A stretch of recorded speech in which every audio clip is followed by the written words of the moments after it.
ভাইরা, উলঙ্গ হওয়া যাবে না, ল্যাংটা হওয়া যাবে না, বেছতর হওয়া যাবে না। উলঙ্গ থেকে বাঁচার জন্য, ল্যাংটা থেকে বাঁচার জন্য, লজ্জা স্থানকে ঢাকার জন্য কাপড় পরাটা আমাদের শরীরের সাথে আমরা সকলে ইচ্ছাকৃত ভাবে কায়েম করে ফেলেছি। বলেন ঠিক কিনা? অর্থাৎ ল্যাংটা হওয়া যাবে না, উলঙ্গ হওয়া যাবে না, বেছতর হওয়া যাবে না, লজ্জা স্থান ঢাকাটা আমাদের শরীরে কাপড় পরাটা কায়েম করেছি। এই কায়েম করা মানে প্রতিষ্ঠিত করা।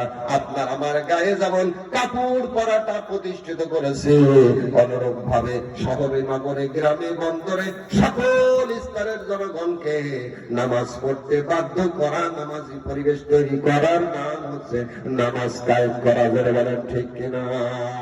এই জন্য দরকার ক্ষমতা। এই জন্য দরকার কি? ক্ষমতা দরকার না দরকার? দরকার। মানে ক্ষমতা থাকলে যে কাজ হয়, আর ক্ষমতা না থাকলে কাজ হয় না। কেন হয় না? দেখেন, আল্লাহ রাসূল সাল্লাল্লাহু আলাইহি ওয়াসাল্লাম